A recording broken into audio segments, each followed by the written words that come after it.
Hello and welcome back to my channel. और जैसा कि हम पढ़ रहे हैं संसाधन और विकास, कल हमने पढ़ा था संसाधन क्या है, मानव से उनका क्या रिश्ता है, प्रागैतिहासिक काल से लेकर वर्तमान तक मनुष्य ने संसाधनों का उपयोग करके कितना विकास किया है। अब इसके आगे हम पढ़ेंगे प्राकृतिक संसाधन। प्राकृतिक संसाधन क्या है?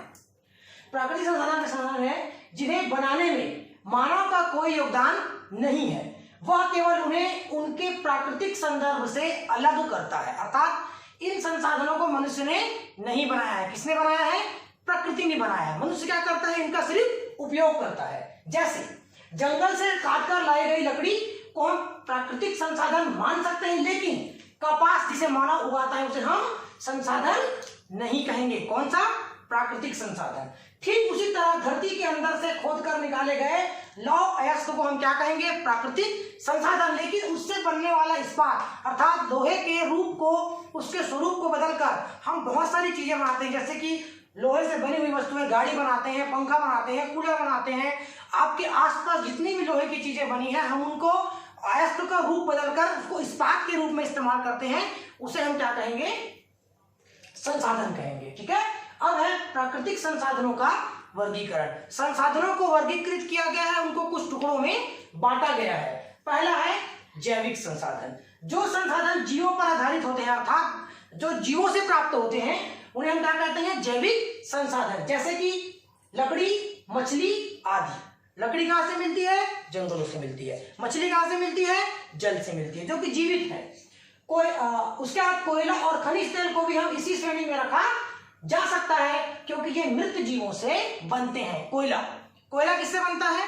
लंबे समय से धरती के अंदर पेड़ पौधे जब दब जाते हैं तो पृथ्वी के अंदर कुछ प्रतिक्रियाएं होती हैं। संपीड़न के कारण लंबे समय के बाद वो धीरे धीरे कोयले के रूप में बदलते हैं। वैसे ही खनिज तेल भी मृत जीवों के अवशेषों से लंबे समय तक, सैकड़ों वर्षों तक धरती पे दबे रहने के कारण उनका निर्माण होता है, जो कि सीमित मात्रा में होते हैं। अगला है अजैविक संसाधन। ये निर्जीव भौतिक संसाधन की श्रेणी में आते हैं। ये निर्जीव होते हैं, जैसे भूमि, वायु, जल, धात्विक खनिज आदि। ये निर्जीव होते हैं, इसलिए इनको कहते हैं अजैविक संसाधन। इसके बाद है नवीकरणीय संसाधन। नवीकरणीय नाम से स्पष्ट है, वे संसाधन जो फिर से बन जाए, जिनका नवीनीकरण हो जाए, जो पुनः प्राप्त हो सके, उन्हें हम कहते हैं नवीकरणीय संसाधन। जो प्राकृतिक प्रक्रियाओं से बने रहते हैं, ये पृथ्वी पर सतत रूप से विद्यमान है, जैसे वायु, जल, वन, पशु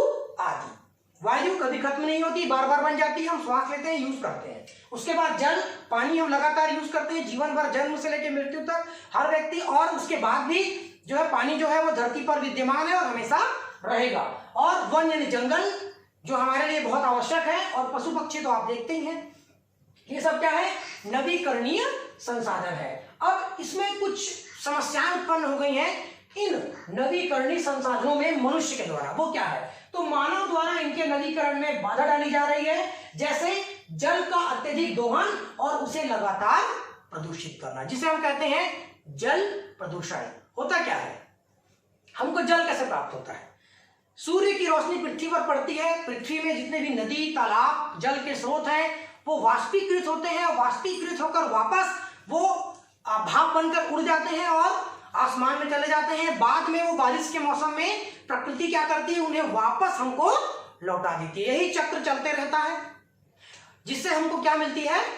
बार बार हमारे लिए जल की आपूर्ति होती रहती है। उसके बाद जल जो धरती पर गिरता है वो क्या होता है? पेड़ों की जड़ों के माध्यम से धीरे धीरे रिस कर धरती के अंदर चला जाता है, क्योंकि जड़ें मिट्टी से बंधी होती हैं और वो धीरे धीरे भूमिगत जल को बढ़ाती हैं। उसके बाद क्या होता है कि मनुष्य क्या करता है? उस भूमिगत जल को नलकूपों के द्वारा बाहर निकाल लेता है। और हम लगातार नलकूपों के द्वारा भूमिगत जल का उपयोग कर रहे हैं, उसे बाहर निकाल रहे हैं, उसे दूषित कर रहे हैं, जिससे वो धीरे धीरे क्या हो रहा है? जल की मात्रा जो है वो, भूमिगत जल की मात्रा कम हो रही है, घट रही है। सिंचाई के लिए भी धीरे धीरे जमीन को पानी की मात्रा पूरी तरह से नहीं मिल पा रही है। फिर हम क्या करते हैं? रासायनिक कचरों को जल में बहा देते हैं, जिससे भी जल जो है वो प्रदूषित हो जाता है। अब इसके बाद हम पढ़ेंगे आगे अनवीकरणीय संसाधन। ये क्या है? चलिए देखते हैं। अनवीकरणीय संसाधन, नाम से स्पष्ट है, जो फिर से ना बन सके, जिनका नवीनीकरण ना हो सके। जैसे ये भी संसाधन है जो पृथ्वी पर एक सीमित मात्रा में ही उपलब्ध है, सीमित मात्रा में मतलब कम है, उनका एक बार उपयोग करने के बाद उनका भंडार कम हो जाता है, मतलब उनको हम जब वहां से निकाल लेते हैं तो उनकी जो भंडारण क्षमता है वो क्या हो जाती है, कम हो जाती है। वे अपने आप नहीं बनते हैं, जैसे कि लौह अयस्क, कोयला, खनिज तेल आदि। अब क्या होता है, कोयले को हम खोद कर निकालते हैं, जहां तक धरती पे कोयला है हम उसको पूरा निकाल लेते हैं, फिर वो खत्म हो जाता है, फिर वहां से कोयले खदानों को बंद कर दिया जाता है। अब मनुष्य क्या कर रहा है, धीरे धीरे इन सब चीजों का अत्यधिक उपयोग कर रहा है। वैसे ही लौह अयस्क को धरती से खोद कर निकालते हैं, फिर खानों को हम ऐसे ही खुली छोड़ देते हैं। फिर आता है सबसे महत्वपूर्ण चीज जो है खनिज तेल। खनिज तेल जिसका उपयोग सर्वाधिक ऊर्जा के रूप में किया जा रहा है। तेल के भंडार जो है वो लगातार कम होते जा रहे हैं, क्योंकि मनुष्य क्या कर रहा है, उनका उपयोग कर रहा है। मैं आपको एक बहुत अच्छी विज्ञापन के बारे में बताऊंगा जो हम अक्सर टीवी में देखते हैं, जिसको हम देखते तो हैं पर समझते नहीं है। उसको मैं आपको बताता हूं, आप भी उसको देखते हैं, और अगर दोबारा वो विज्ञापन आए टीवी पे तो आप उसको जरूर देखें। एक बच्चा अपने पिता के साथ कार में जाते रहता है, कहां, स्कूल। तभी अचानक ट्रैफिक सिग्नल जो है वो रेड हो जाता है। रेड का मतलब रुकना है। तभी वो बच्चा चारों तरफ देखता है कि बहुत सारी गाड़ियां उस सिग्नल पर रुकी रहती हैं, और वो बच्चा चारों तरफ देखता है तो उसे एक साइकिल की दुकान दिखाई देती है। वो अचानक अपने पिता की तरफ देखता है और कहता है, पापा मैंने सोच लिया है, मैं बड़ा होकर क्या बनूंगा। तो उसका पापा कहते हैं, अच्छा क्या बनोगे। वो कहता है, मैं पंचर की दुकान खोलूंगा, मैं साइकिल की दुकान खोलूंगा। तो उसके पिता कहते हैं, अच्छा साइकिल की दुकान क्यों खोलोगे तुम, हमारे पास तो इतना पैसा है, कोई बिजनेस कर लेना। तो बच्चा कहता है, नहीं पापा, जिस तरह से आप लोग पेट्रोल और डीजल को जला रहे हैं, उसको खत्म कर रहे हैं, हमारे लिए तो कुछ बचेगा ही नहीं, तो हम क्या करेंगे, तो लोग क्या चलाएंगे, साइकिल चलाएंगे, तो मैं साइकिल की दुकान खोलूंगा। ये बहुत बड़ा मैसेज है। ये हमको ये बता रहा है कि हमें उस जो सीमित संसाधन है, खनिज तेल के, ईंधन है, उसको हमको बचा के रखना है। आने वाली पीढ़ी के लिए हमको उसको बचा के रखना है। ऐसा माना जाता है कि आने वाले 53 सालों में तेल के जितने भी भंडार हैं वो खत्म हो जाएंगे। तो उसके लिए हमको क्या करना होगा, ऊर्जा के जो अन्य विकल्प हैं, जैसे कि सौर ऊर्जा, पवन ऊर्जा, उनकी तरफ जाना होगा, ताकि जो सीमित मात्रा में जो ऊर्जा है उसको हम बचा सकें और इन विकल्पों के द्वारा हम ऊर्जा का उपयोग कर सकें। लेकिन कुछ विकसित देश ऐसे हैं जो इन तेल के कुओं पर या उन जगहों पर जहां पर ये पाए जाते हैं, वहां पर उन्होंने अपना एकाधिकार जमा लिया है, ताकि उसका अधिक से अधिक उपयोग वो अपने स्वार्थ के लिए कर सकें। जैसे कि आप जानते हैं, संयुक्त राज्य अमेरिका उनमें से एक ऐसा राष्ट्र है जो इन संसाधनों का अधिक से अधिक उपयोग अपने विकास के लिए कर रहा है। ठीक है, आगे है संसाधन और विकास। संसाधन से विकास कैसे संभव है। उत्पादन की प्राकृतिक संसाधनों पर निर्भरता, अर्थात उत्पादन के जितने भी साधन हैं वो किस पर निर्भर है, प्रकृति पर निर्भर है। प्रकृति हमको जो देती है उसी से हम क्या करते हैं, उत्पादन करते हैं। जैसे कृषि क्षेत्र में, खनन के क्षेत्र में, निर्माण के क्षेत्र में या फिर ऊर्जा के क्षेत्र में, सभी प्राकृतिक संसाधनों पर ही निर्भर है।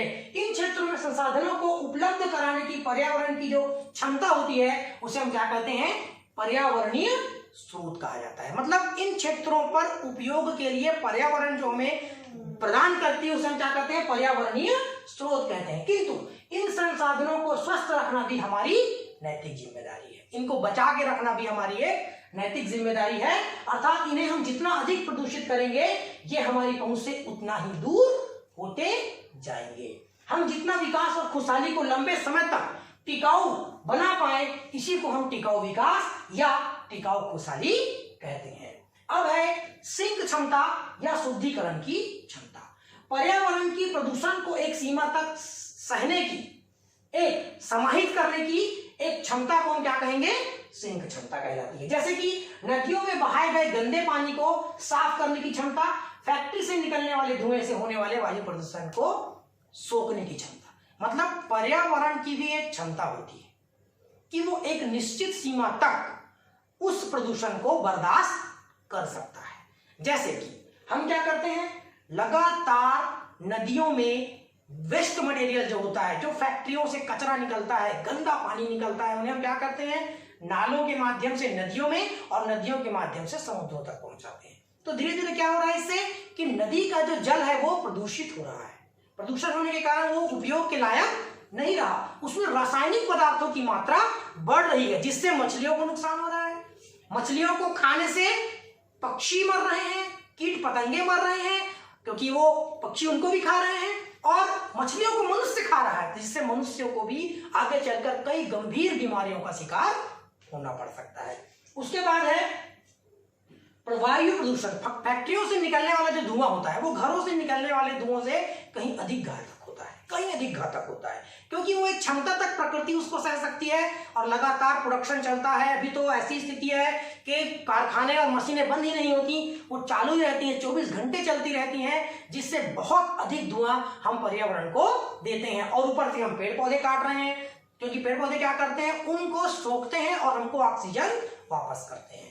लेकिन हम क्या कर रहे हैं, पेड़ पौधों को भी काट रहे हैं अपने स्वार्थ के लिए। तो लगातार ये बढ़ता हुआ प्रदूषण, वायु प्रदूषण, जल प्रदूषण, भूमि प्रदूषण हमारे लिए ही आगे चलकर अभिशाप बनने वाला है। कुछ उदाहरण हमारे सामने हैं, जैसे कि भूजल के लगातार उपयोग होने से लगभग 300 ऐसे जिले हैं, कहाँ के, पंजाब के और पश्चिमी उत्तर प्रदेश के 300 ऐसे जिले हैं जो पिछले 20 वर्षों में भूमिगत जल का स्तर 4 मीटर तक अंदर चला गया है, जो कि बहुत ही ज्यादा घातक बताया जा रहा है भूमिगत जल के लिए। मतलब धरती के ऊपर इतने हम लोग नलकूप खोद डाले हैं सिंचाई के लिए, इतने छेद हैं, अगर आप ऊपर से देखेंगे सैटेलाइट से तो धरती के अंदर छेद ही छेद दिखेंगे। हमने जल स्रोतों को इतना अधिक दोहन किया है, जितना हम उसको निकालते हैं उतना हम उसको रिचार्ज नहीं कर पाते। ठीक है, निकालिए, इस्तेमाल कीजिए, पर उसको रिचार्ज भी होने दीजिए, ये भी हमारी जिम्मेदारी है। दूसरा सबसे घातक उदाहरण है रासायनिक खादों का। आज से लगभग कुछ साल पहले 1976 की बात है, केरल का एक गांव है कासरगोड, जहां पर लगातार 25 वर्षों तक एक कीटनाशक का इस्तेमाल किया गया, जिसे हम कहते हैं एंडोसल्फान। क्या कहते हैं, एंडोसल्फान। लगभग 15,000 एकड़ भूमि पर काजू की फसल में कीड़े लग गए थे। उन फसलों को बचाने के लिए सरकार ने क्या किया, हेलीकॉप्टर के द्वारा वहां पर उर्वरकों को लगातार 25 वर्षों तक कीटनाशक एंडोसल्फान नामक कीटनाशक को छिड़काव किया। लगातार 25 वर्षों तक इस कीटनाशक के छिड़काव के दुष्परिणाम क्या हुए। अगर आप अपने घर की छत पर खड़े होकर अपने हाथ में राख लीजिए, धूल लीजिए, उसे फेंकिए, हवा की दिशा जिस तरफ होगी वो धूल या वो राख उस वहां तक उड़कर जाएगी। मतलब वो काफी दूर तक थोड़े से धूल और राख को लेकर जाने की क्षमता हवा में होती है। तो सोचिए आप, हेलीकॉप्टर से 15,000 एकड़ भूमि पर जब उस कीटनाशक को गिराया गया, तो सोचिए वो कहां तक, कितने कई किलोमीटर तक दूर जाकर उसका प्रभाव देखा गया होगा। उसका परिणाम ये हुआ कि आगे चलकर 11 गांवों के लोग, ग्राम पंचायत के लोग उसकी चपेट में आ गए, और वहां के श्रमिक, वहां के किसान, सभी लोग उसके प्रभाव से बच नहीं सके, और आगे चलकर उन्हें मानसिक बीमारी, शारीरिक बीमारी, चर्म रोग और कई प्रकार की बीमारियों से गुजरना पड़ा। फिर बाद में इसे बंद कराने के लिए न्यायालय का सहारा लेना पड़ा, और फिर इसे पूरी तरह से इस कीटनाशक एंडोसल्फान के उपयोग को बंद कराया गया। तो प्राकृतिक संसाधन हमारे लिए वरदान है, उसे हम अभिशाप न बनाएं। ये कैसे संभव है, उसका समुचित उपयोग करें, क्योंकि ये वरदान है ऊपर वाले का, हमको फ्री में दिया है ऊपर वाले ने। हम क्या कर रहे हैं, इसका दोहन कर रहे हैं अपने स्वार्थ के लिए, अपने विकास के लिए। हमें क्या करना है, इसका सदुपयोग करना है, दुरुपयोग नहीं करना है। हम इसका दुरुपयोग कर रहे हैं। तो बहुत जरूरी है कि हम प्राकृतिक संसाधनों की कदर करें, उन्हें उसी तरह पूजें जैसे पहले के जमाने में लोग उन्हें देवी देवता मानकर उनकी पूजा करते थे, उनको संरक्षण करते थे, उनको बचा कर रखते थे। तो प्राकृतिक संसाधन वरदान है, उन्हें बचाइए, सेव कीजिए, सेव वाटर, पर्यावरण प्रदूषण को रोकिए। जल थल जहां भी प्रदूषण होता है, मिट्टी भी प्रदूषित होती है, उन सबको रोकना हमारा उत्तरदायित्व है, नैतिक कर्तव्य है। विकास अपनी जगह जरूरी है, लेकिन साथ साथ प्रकृति को भी बचाना हमारा उत्तरदायित्व है। इसलिए आप लोग आगे से ध्यान रखिए, पर्यावरण की सुरक्षा हमारे लिए बहुत जरूरी है, उसको हमें बचा कर रखना है अपने आने वाली पीढ़ी के लिए। ठीक है, आज के लिए इतना काफी है। घर में रहिए, खुश रहिए, स्टे हो, बाय।